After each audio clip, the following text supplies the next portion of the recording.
So, Speaker, thank you for joining me. My pleasure. Always enjoy your company. You've spent a lot of hours in these rooms over the years, right? Yes, we have. Let's talk about the budget. Let's start with it. I heard you quoted several times saying that it was a budget that met the moment. Yes, the final budget that we passed, the General Assembly, met the moment of the needs in Rhode Island. And I'm very proud of the budget. I stand behind the budget. It was three very critical areas that I call the healthcare area in terms of hospitals, nursing homes, and primary care physicians. People say, you know, why did you do this? Why did you allocate so many dollars there? And I said, it's not about allocating to the industry of the hospitals. It's about the patients in the hospital. If you go to the hospitals today, you have to wait a long time to see a doctor. You have to wait a long time to get admitted, and there's a shortage for nurses. You have to wait a long time, and that's not acceptable in our healthcare system. We have to shore that up. In addition to that, the same thing with nursing homes. We finally had an historic agreement between the union representing the workers and the industry that manages it, and it cost about $5 million of state money, but all in it was $12 million that we gave on the nursing homes here in Rhode Island. And it's not about the union or even the industry. It's about the residents who live in the nursing homes. Let me ask you, we'll drill down on that a little bit later. But I use the term meeting the moment because when you and your leadership team get together, do you think about beyond the moment, a year, 2 years, 5 years from now? Yes, we do. Because you've added a substantial amount of money, $250 million a year ago to what Governor McKee had proposed, and tens of millions of dollars this year. When you know that next year and the following year and the third year, there's storm clouds on the horizon. So it doesn't seem like there's a lot of, well, let's think where we're going to be 3 years from now because the budget we craft now is going to affect those out years. That's correct. But we need to address that issue. These were serious planning and serious deficiencies in the moment. We needed to fund RIPTA. Otherwise, it's a lifeline. There are people who use RIPTA. We couldn't let that collapse. But you've been in this building a long time, Speaker. Not that long. I've only been here 12 years. You make it sound like I've been here for 30 years. No, and you're not responsible for it all. But you've been representative, majority leader, and Chairman of Labor and Speaker. And you've gone through 5 budgets now as Speaker. That's took correct. Over in 21. Actually, it's been 6 budgets because, we did 2 in the first year because of COVID. Right, because you had to come back in the fall. And for the most part, you've had it as Speaker pretty good because you've had the COVID money. Now we're getting into the difficult decisions. But primary care, RIPTA, a lot of these issues, it makes it sound like all of a sudden we needed to meet the need now. They should have been addressed years ago. So, I mean, I know you have to meet the moment now. But it sounds like crisis management sometimes. We've just got to figure it out for here, then we get to next year. Well, what I can tell you is there's a great need in Rhode Island. There's a great need for social service support, whether you like it or not, whether it's not. How do we're going to be facing severe shortages in our SNAP program. That's the food stamp program in Rhode Island. SNAP is the federal term for it. We're going to face a Medicaid cut this year. We just don't know how much yet, and we don't know exactly when it's going to kick in. But that is health care for the neediest of needy. That's to provide transportation to people who go to dialysis. That's to help people in Rhode Island pay for their insulin. So we have to make a decision. Do you say, well, I'm sorry, we're going to put money in a rainy day fund, which, by the way, we have. I have replenished all of the rainy day fund money that's been in the expended during COVID. Remember, we had COVID, we didn't have a budget. The first thing that happened, I was the majority leader at the time, there was a special meeting of the House Finance, Senate Finance, and Governor, Speaker, and Senate President, and they expended immediately all the money that in Rhode Island had its rainy day fund. We have not only replenished that and continue to build on that, but we've also started a second rainy day fund because it's good prudence, good fiscal management and practice to do so. But we have crisis situations, we have immediate needs, and the people of Rhode Island needs to be addressed. You don't own this, but Rhode Island is known as a place where people come because the benefits are good. And again, whether you agree or disagree with that, at some point though, when do you have to look for the long run? And I heard you in an interview say, look, you're probably on the second half of your speakership. The back nine, as I call it. Right, because there's a shelf life. But at what point, there's always the comparison in New Hampshire and Delaware. They don't offer the public services that we do here. So that's a philosophy. But even before COVID, I did a story on how much the General Assembly was spending when your old boss, Nick Mattiello, was the Speaker. The budget has gone up about $1 billion every 4 years. Now, that was before COVID, not concurrent necessarily with the governor in office, but every 4 years. Would you not agree that that's unsustainable? 15, 16, 17, 18 billion dollars? Yeah, I think that if we're not there, we reach a point where there's only so much that you can support as a state, but we have needs, and the General Assembly is reflective of the public at large. And I, as the leader, the Speaker of the House, am reflective of my body. So if you feel that government is too big and we're taking care of too many people, then we need to elect people who have a different philosophy. But I will tell you, the philosophy in my chamber is that we should take care of the neediest of needy of Rhode Island. And if they need help and support, and we have the means to do it as a state, then we should do it. And I reflect what my membership is, and the Senate could say the same thing. They're having these discussions in Washington on a whole different level.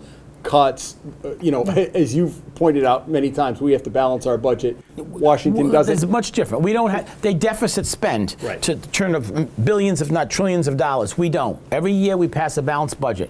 Every year that I have been Speaker, it's not only been a balanced budget, but it's been a bipartisan budget. In some cases, a tripartisan budget. I've had the independent, I've had Republican support, and unanimous Democratic support for all of the budgets. So I understand there are some people who think government is too big, it's growing too big. They compare us to Delaware or New Hampshire. But I like to say, let's compare apples to apples and oranges to oranges. We in Rhode Island are very transparent. A lot of what happens is in this room. Every single minute of testimony in this room is televised to all of Rhode Island. It is open to the public. Anybody can come forward and testify, and we account for every dollar. Let me explain what I mean by that. In some cases, unemployment. We get unemployment benefits from the federal government. They don't go to Jim Hummel if he needs it. They go to the state, and the state gives them to Jim Hummel. We determine the eligibility. We account for all of that in our budget. So whether we have COVID money, but all of the federal money that we get in Rhode Island passes through the budget. We do that because we want to be transparent about it. We do that because we want to have hearings on that. We want the public to understand that and have input on that. That's not always the case in other states. In addition to that, we have a lot of quasi agencies in Rhode Island. Every state accounts for that differently. So you can say our budget is bigger than another state's budget, but what do they put in their budget and what do they not put in their budget? We have to have that discussion. At some point, when do you say we need to either zero-based budgeting stuff because you have contracts you need to worry about and there's inflation and all that. But at what point do you say we need to cut a little bit out of this department and maybe we need to cut a little bit out of that department? The cuts come that it's not going up as much as people think. That's what a lot of people view the General Assembly, the mentality. Yeah. So what I will tell you is when the people of Rhode Island feel differently and they start sending legislators here who have a different mindset than what we currently have, because the majority of the membership of the House want to take care of fellow Rhode Islanders who are in need, whether it's children, whether it's hospitals, whether it's nursing homes, whether it's public transportation. But I will assure you that there's very few people who come in this building who come in there and say, we're spending too much, let's cut. And I always said, that's great. Tell me which organization you want to cut, which agency you want to cut. Very few people have those answers.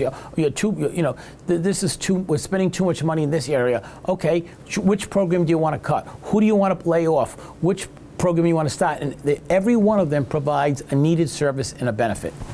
Let's talk about RIPTA. You had mentioned it earlier. As long as I've been in this market, at least the last 30 years, RIPTA's always been... You're not that old. Well, I've been here 43 years, but well, nobody's counting. RIPTA's always been kind of crisis management. We've got to backfill some of the COVID money. There was a column that I don't know if you saw, a young man who was a fourth generation Rhode Islander wrote in the Boston Globe a couple of weeks ago. He said, while local politicians focus on tax incentives, many top companies are now focused on access to highly specialized workforce. And those workers are attracted to places where they can afford good homes and get around easily. I know you agree with the homes part. I'll have that discussion. If Hasbro cared more about taxes and cheap real estate than access to talent, they wouldn't be considering a move to Boston. And then he goes on and says, if Providence's innovation district is to be the next Kendall Square, we need to put the $45 million a year in corporate tax subsidies, which we're not even breaking even on, to better use saving and grow in RIPTA. He's moving to Philadelphia because he can't get around on RIPTA. And I know they're doing an efficiency study now, but as long as you've been in the General Assembly, RIPTA seems to be the forgotten child. Well, it certainly hasn't been forgotten the last 2 years as far as the General Assembly is concerned, because last year we gave them $15 million above and beyond what the governor put in his budget. And that was a one-time use of ARPA money. This year, we gave them $15 million of program money. That means that $15 million, their share of the gas tax and their share of the DOT maintenance account. And they still come up short. Every department will always come up short because the asks will far always exceed the amount that we can spend. So we've asked RIPTA to do an efficiency study. They're 1 year behind on giving us that study. So I don't know what the answer is for RIPTA. I'm not in the public transportation business. That's why we asked for a mandated study. They also have a program called Ride Anywhere program, critically important program that provides transportation for people with disabilities. That needs to stay, and we wrote that into the budget this year with the funding that they get. That can't be cut. They have to look at, do we need large buses, or can our buses be smaller? Do we need to partner with other businesses? I was recently at Amazon. Amazon has a program where they subsidize RIPTA buses to pick up people and drop them off right at the Amazon door, and Amazon pays for that. That may be something that we can explore system-wide. Can RIPTA become a transportation vehicle for businesses to drop off workers back and forth? Look, I'm sorry that gentleman left for Philadelphia. I would tell you that, that Rhode Island still has a lot more to offer than Philadelphia does in many ways, and I would encourage him to relook and come back here. But what I will tell you is RIPTA needs to right-size itself, whether it's more routes, whether it's a slight increase in fares. I don't know the answer to that. What I do know is that the General Assembly made a financial commitment the last 2 years, will continue to do that. We need to have an outside agency come with us, a study that shows us what is working, what is not working, and we need to adjust in that. Would you agree that RIPTA's, we always talk about everything always seems to be at a crossroads, but it really is a tipping point, because if Rhode Island is going to be viewed as a place that has good transit, you have to make that investment, but at the same time, they can't meet their budget, so they're looking at potential cuts, and then you get into a vicious cycle. Well, you got to look at the ridership. The ridership is going down with RIPTA. Since COVID, the ridership's going down. Why is that? We haven't cut any routes. In the last 2 years, we haven't cut routes. So why is ridership going down? What is happening or not happening on those buses? That has to be answered before you can just put more money in it. A lot of people want to give money away, precious taxpayer dollars away. We have to be stewards of that. When I say precious, it's not easy. When we make an allocation to RIPTA or any other agency, we have to make sure that it's the right allocation, that what we can afford, and they're using it properly. It's not just giving money, it's giving money that works. We talked about primary care earlier. And I know we talked a couple of years ago when you had the $1 billion and you said I got about $10 billion. That is absolutely correct. For the federal relief money. And you figured that out, a lot went toward housing. I wonder in primary care, this is not something, you've talked about your own challenges in getting a primary. I do not have a primary care physician. I hope to have one next week, but I haven't had one. It's been over a year. But so you are in the boat with thousands of other people, and I wonder if it would have been more strategic, or whether you still may be able to do it because it's going to sunset out on some of that money next year, to take what you were talking about now and invest $10, $20, $30 million of that one-time COVID money. You talked about investments, not spending, to be able to do some of the things you at the last minute kind of threw into the budget this year. Was there any discussion about that 2, 3, 4 years ago that this was coming on the horizon? So I appreciate the question. No, there was no discussion about that. There was always You didn't hear that there were problems with primary care doctors? There were shortage? There were reimbursement rates were historically low. Which was going to lead to doctors either leaving. So let me finish. I appreciate you asking the question. I appreciate you asking it in the way you do, but you make it sound like this decision was made by Joe Shekarchi and that was it. This decision, the decisions that we make, is a leadership decision, is a caucus decision. It is bicameral. The Senate agrees with it. The budget is negotiated. The governor agrees with it. So it wasn't that I made a decision to put the money in housing. If you know, the governor proposed a quarter of the ARPA money, $250 million of the $1 billion we had, to go into housing. I happened to agree with him. The Senate president at the time, he agreed with it. That's why the commitment was made. We have continued to face, we're facing today, a very significant housing crisis here in the state. Clearly, we are. And that's a very important thing, because housing is economic development. Housing is where people put some roots down in the community, they stay down. And that's why you see a lot of turbulence in our geopolitical system here in Rhode Island, because people can't afford to live here. They can't afford a housing. It's not a place to raise a family in an apartment. We have a lot of apartments. People are worried about talking about rent control, rent stabilization, rent freezes. The success here is to help people acquire ownership at a reasonable cost where they can live. They put roots down in the community. They raise a family down here. That was a very important issue. So we've heard about reimbursement rates, and we were historically low. And at that time, to his credit, David Cicilline took over the Rhode Island Foundation. He commissioned a study. And the study is, why does Rhode Island pay the one of the lowest reimbursement rates in New England, and if not the country? And the answer to that study, and it's online, you can go look at it after this interview, is we in Rhode Island pay the premiums roughly the same as Massachusetts for healthcare.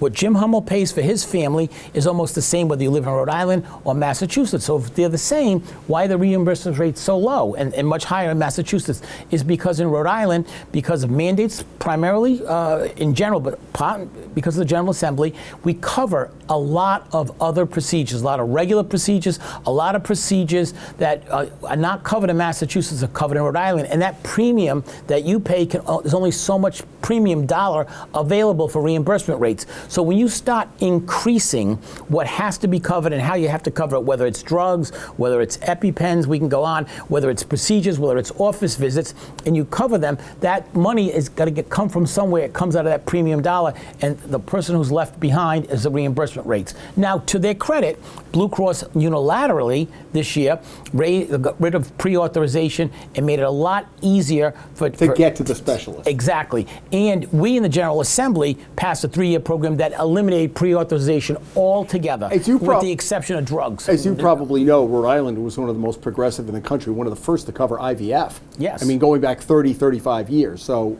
progressive in that way. Yeah, and it's inexpensive. Yeah. And it costs money. When you say $20,000, $25,000 around, when you right? say cover this, it's not covering it because it sounds good. It's covering because it comes out of a pot of money. Thank you. So let's get back to affordable housing. With all this money allocated, are you satisfied with how much has gone out the door and the units that have been built so far? No. But I am satisfied with the effort that we're making. The results are starting to turn around, starting to show. It has been 30 years of this General Assembly in the state having zero significant land use reform since the early 1990s. And what has happened when we have failed to act in that space, we have let the cities and towns of Rhode Island create more and more barriers, making it more and more difficult. We allow them to do merger, which means you put undersized lots together, when in reality those lots were buildable at one time on their own.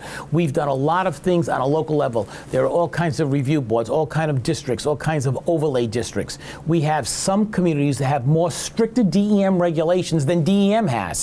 And we've allowed this as a General Assembly for a lot of communities to do that, and they've used that as a way to build invisible barriers for people to enter their communities. We don't want too many people here. They use the excuse of schools when in reality the school-age population is dramatically, over the last 10 years, going down, not going up. You look at a place like Narragansett. You can't afford to live in Narragansett, so where are the kids going to be coming from? The school system is contracting. That's one of the examples that people use. Yeah. The ARPA money. Yes. Is your understanding, I don't know how much has gone out the door, maybe you do. All of it has. Committed or out the door? Well, in both cases, it doesn't matter. It has to be by the end of next year? Yeah, all been spent. But we're building things. We're building the health lab. Okay, we're using some ARPA money for that, and that takes 2 or 3 years to build a building like that. So that money we pay as you go. But all accounted for. It's not going back to Washington. It's all online. We are not going to give a dime back to Washington. It's all online. As a matter of fact, the General Assembly in last year's budget, which I don't like to do, but we gave the governing authority to spend any unused money, not to send it back there, and to his credit, he did. The Washington Bridge is the gift that keeps on giving in many ways. That's a very unique way of putting it. Well, I don't know if it's a gift or an albatross, but it's something we're going to be dealing with for a long time. There was an interesting column over the weekend that you may have seen from the engineer that everybody thought was dead who built the bridge. He was a young he was the original young engineer, apparently, And did you read that column or not? I did not. I All will right, tell so you. in that column, he basically talked about how it was built, the design. You know, Pete Buttigieg came in when he was U.S. Transportation Secretary and said how odd it was. The guy said it wasn't odd at all. But what he said was that DOT could have done things differently. There were maintenance issues, but his one thing was, he said, in my opinion, the mistake was colossal, the mismanagement unforgivable. Now, this is a guy who sat back probably for 2 years and watched some of the criticism on the bridge. My question for you is, there were oversight hearings here, and all of state government, every time a reporter asks about the Washington Bridge, it's all now cloaked in, we're in a lawsuit, we can't talk about it. Do you regret not being more aggressive with oversight early on before that lawsuit got filed? You had one joint hearing in this room which really didn't reveal anything. Not one person has been held accountable from DOT. Well, just like you said, there is a lawsuit going on. There's attorney generals involved. We have to respect that. So you're handcuffed, but you had plenty of time before the suit got filed. Well, we didn't know what was happening, and I don't know. You could have subpoenaed people and gotten answers. I have never used the power of subpoena. That's a very dramatic step. We wanted people to come forward. There has been no reason to do this. What I will tell you is it'll all come out in the wash. There were a lot of potential liability issues, and sometimes even if there wasn't a lawsuit, there was one contemplated almost from the get-go. Liability because it's state workers who are ultimately may be on the hook for liability. Or private contractors. There are lawsuits going on. Well, that's the state the case is making, but does it bother you personally that not one person at DOT has been suspended, lost a paycheck, or lost their job? Is that not as Speaker of the House, as somebody who drives that bridge? So, not yet. The point I'm making is we don't know the facts. It's easy to jump to that conclusion that the state did something wrong, but I'm from Missouri. You have to show me, and that's the lawyer in me, that everybody in this state, in this country, deserves the presumption of innocence until proven guilty. So no one's been proven guilty. And there's a lot of things to be frustrated about the Washington Bridge, including me. I have doctors in East Providence. I have to go over that bridge. Some days it takes me 5 minutes. Some days it takes me an hour and 5 minutes. And there's a lot of frustration. But the fact that no one has been fired or hung out to dry yet, does that bother me? Maybe a little frustrating, but I'm not losing sleep over it because there's a process in place. I have a lot of confidence in the Attorney General. Maybe because I'm a lawyer, I have a lot of confidence in the judicial system. And I'll let the system play itself out. And everybody in this country, in this state, is innocent until proven guilty. So no one's been proven guilty. Now, could we have gone out to bid sooner? Yes. Could we have done a lot of different things? Yeah. That's all Monday morning quarterback, and that will come out in the wash, and ultimately the voters will make a decision on that. But right now, the process, we have finally got a bidder on board. We have a contractor on board. We have a timeline, and we have an estimate. So how accurate, time will tell on that, but we're moving forward on it. And you'll chip away at that. I mean, the advantage for you is some people say, why does it take 3 years to build a bridge? You have 3 budget cycles to be able to Well, I would point out, bit, right? I would point out the General Assembly has already started to put money aside. Exactly. We're not waiting to pay it all in year 3 or 4 No, or 5. of course, but you have several budget years yes. to be able to spread that out over. And that's another reason why the budget has grown. We've made strategic, when we spend money, doesn't mean we give it out the door. We allocate it in a certain way that we might need it for next year or the year after. And Washington Bridge is a good example of that. Is this primary doctor you're looking for, is he on the west side of the bridge or on the east side of the bridge? He is in Rhode Island Hospital. All right. So you don't have to cross the bridge. No, I still have to go because my. No, I know you have other doctors, I don't need to get into your health, but I'm a type 2 diabetic. I have a lot of doctors. But there are people who have made strategic decisions about schools, doctors, and businesses depending on which side of the bridge they're on. I'll be honest with you. I didn't make my decision on You wanted the doctor. No, I thank you. You didn't care where he was, I wanted right? the best doctor. If he was in East Providence or in Warren, I would go to him because he's a good doctor. And I think a lot of Rhode Islanders want their confidence in that. Look, I'm lucky that he's in Providence and I don't have to cross the bridge, but I cross the bridge a lot. I crossed the bridge 3-4 times this past weekend. Final area, unless there's other things you want to talk about. This is not a new issue. You were one of the few people who I have talked to who is still opposed to an inspector general. And I know you're getting tired of the questions probably. Not at all. You can ask me anything. 70% in a poll of the electorate or the people polled said they think there should be an inspector general. You've had bipartisan bills come. It used to be just a Republican bill. Now you have people on the Democratic side. And you've always made the argument the Attorney General does his job. The Attorney General's up to his eyeballs trying to keep the Trump administration in check. And you talk about the Auditor General, who ultimately is responsible, and he comes under your wing. Does a great job. in a place where you're looking for revenue, every year you're counting nickels and dimes and it adds up to tens of millions of dollars. Why wouldn't you want another set of eyeballs, even if it cost $1 million or $2 million, to come in? And you don't think there's any fraud, waste, or excess in a $14.3 billion budget? In every budget, in every situation, you can always find something what you would consider waste, I might consider waste. It's very subjective, first of all. Second of all, I disagree with the 70%. I want to see how that question was asked, because you can ask it in certain ways. Do you have an attorney general, a U.S. attorney, an auditor general, and do you want to spend another $2 or $3 million on having a fourth inspector general? So ask the question that way and see what you got results. You started this interview with how much money we spend in the General Assembly, and it keeps growing. Now you want me to increase the spending and grow. That's a specious argument, Speaker. You spent an extra $100 million this year, and we're talking about a $1 or $2 million office. What if it's $3 million? So here's what if you got back $10 million on that? You're still ahead. What's the mechanism to do it? It needs to be. Well, the devil's in the details. True. A couple of things. First of all, you know, when starts that argument, no one says that the first thing Donald Trump got in was to fire 1/3 of the inspector generals in this country. And I can't believe you think something Donald Trump did is good. Listen, if Donald Trump does something good, I'll say thank you. If Donald Trump does something bad, I'll be the first one to condemn him. But I don't condemn him blanketly, or I don't praise anybody blanketly. I look at what the actions are. And I want to tell you something else. There was a big push the last 2 years to say we're going to have a constitutional convention, and we're going to have a constitutional convention because we want to have an inspector general.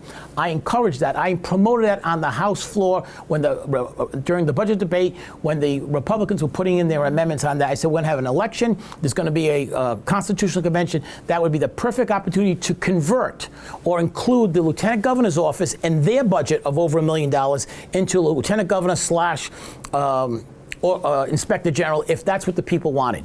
There were people, there were advocates in the community who wanted that, who were running paid, at least radio ads. I didn't think I saw a TV ad to say, you stuck in the Washington Bridge, honk, honk, then you should vote for a constitutional convention because we can get inspector general. That constitutional convention question went down overwhelmingly in Rhode Island. That's the same argument you used. I heard you in an interview say. It's the right argument. It's the truth. I'm not going to change the argument because I'm sitting there with Jim Hummel. The corollary argument I heard you in an interview in the last couple of weeks say, well, you know, there's been pushback on the affordable housing laws. There's some communities that are not not on board. And you said, we passed bond issues, so that means there's a mandate. No, I didn't say that's the same thing as the Constitutional Convention. Just because people voted against it doesn't mean they can walk and chew gum at the same time. Doesn't mean that they didn't want an inspector general. You're making the leap from they rejected the Constitutional Convention. And by the way, there's a lot of money that goes in, and there's a lot of grassroots support against that because they don't want to, and for whatever reason, whether you agree with it or not. But I don't equate one to the other. Well, I do, and I respect your opinion, but you're going to respect mine too. And what I will tell you is that there were people, and you talk about the housing bond. The housing bond, the single largest housing bond in the state was $120 million. That passed overwhelmingly. There was also Narragansett Town Council that was very much against housing, the so-called State House package of housing. Every one of those people who opposed that lost their office. There were two very significant high-profile General Assembly races, one in Warren and one in Coventry, where there were anti-housing advocates who were running against pro-housing advocates. And the pro-housing advocates won overwhelmingly. So your point is people are paying attention. That's what the voters. Let's back up. Not people per se, the voters are. All the years I have lived here, and I've worked in this market 43 years, you know how many bond issues haven't passed? Very few. Which one? The Heritage Hall of Fame. About 25, 30 years ago. What about the Greenhouse Compact bond? Governor Garrett, he had. Right before my time, 1983. Okay. So you have a better memory than I do. But bonds overwhelmingly pass because people don't understand. It doesn't say on the bond, a $100 million bond is really going to cost you $160 million over what? People just voted. They think it's free money. Back to the Inspector General, and the last question I'll do on this. You've had the Massachusetts one come down here, and he's been here for decades. Have you listened to his testimony? I have. And what, you just not make a convincing argument? Not to me, not to Rhode Island, not to what we have here and the duplicity of it. I'm very comfortable with it. And you sound like it's me, it's my fault. Where is the rest of the General Assembly? You're the only one holding it up.